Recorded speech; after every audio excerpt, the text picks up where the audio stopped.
Welcome to this channel. তো finally result কিন্তু out হয়ে গেছে। যারা ম্যাকআউটের স্টুডেন্ট আছো তাদের কথা বলছি। আর আমি মানে দুদিন আগেই প্রেডিকশন করেছিলাম যে উইদিন 2 to 3 days বা হার্ডলি 10 তারিখের মধ্যে তোমাদের রেজাল্ট বেরিয়ে যাবে।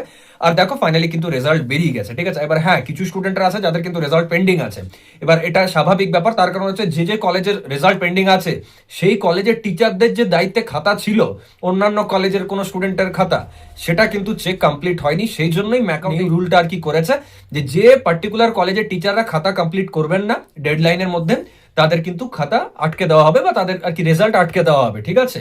এবং আমার মনে হয় কোথাও না কোথাও এটা ভালো, স্টুডেন্টদের জন্য বেনিফিশিয়াল আফটার অল, তুমি যদি ঠিকভাবে দেখো তো।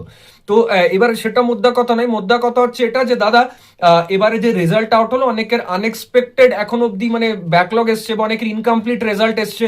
বা দাদা আমরা দেখতে পাচ্ছি যে মানে লাইক এখন আমি রেজাল্টই আর কি আমার পোর্টালে আপলোড হয়নি বা আমি শো হচ্ছে না রেজাল্ট, তাহলে আমি কি করবো? তো আমি তোমাদের একটা ব্যাপার বলতে চাই, ভালোভাবে বোঝো। হয়টা কি না, কপি চেক যেটা হয়, ইউ ক্যান ইভ্যালুয়েট যে পোর্টাল, সেখানে রেজিস্ট্রেশন নাম্বার দেওয়া থাকে, নেম দেওয়া থাকে, তো যা যা ডিটেলস থাকে না সেটা বাই ডিফল্ট আপলোড হতে থাকে ওখান থেকে বাই ডিফল্ট। বাট ওখানে একটা ভেরিফিকেশন প্রসেস থাকে জেনারেলি। আমি যতটা জানো কিছু স্টুডেন্টের এই যে ধরো রেজাল্ট জেনারেট হয়নি, তার মানে তাদের কপি চেকিংও হয়নি, তো তাহলে রেজাল্ট জেনারেটেডের প্রশ্নই আসছে না। তো এটা টাইম লাগে, 7 দিনের মধ্যে সব ক্লিয়ার হয়ে যায়। জেনারেলি অত টাইম নেয় না, আগের বারও মানে প্রতিবারই এরকম হয়েছে, ঠিক আছে।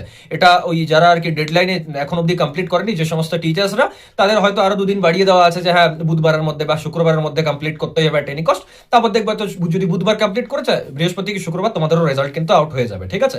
তো টেনশনের কোনো ব্যাপার নেই। বাকি পিপিআর এর কি আপডেট আছে না আছে, কিভাবে রিভিউ করলে পাস করবে বা আদৌ পাস করবে কিনা, নাকি মার্কসটা কমে যাবে, যদি এই রিলেটেড ভিডিও চাও তাহলে কিন্তু কমেন্টে জানাতে পারো। আর অ্যাজ ইউজুয়াল আবারও বলছি যে আমি যে প্রেডিকশন করি সেটা কিন্তু ম্যাচ করেছে, এটা তোমরা খুব ভালোভাবেই জানো। আগের বার বললাম 26 তারিখ থেকে এক্সাম হবে, 2 দিন আগে এক্সাম হবে, দেখো এক্সাম কিন্তু তাই হলো। সবাই বলছিল না হবে না হবে না, 2 দিন আগে সব থেকে ফার্স্টে বলেছি যে রেজাল্ট আউট হবে, কপি চেক শেষ হয়ে গেছে, হোয়াটসঅ্যাপ গ্রুপে বলেছি, দিনের বেলায় দেখো আজকে কিন্তু তোমাদের মানে ফাইনালি রেজাল্টটাও আউট হয়ে গেল। তাহলে বিশ্বাসটা রাখো, তোমাদেরই বেনিফিটস হবে। বাকি দেখা হচ্ছে নেক্সট ভিডিওতে।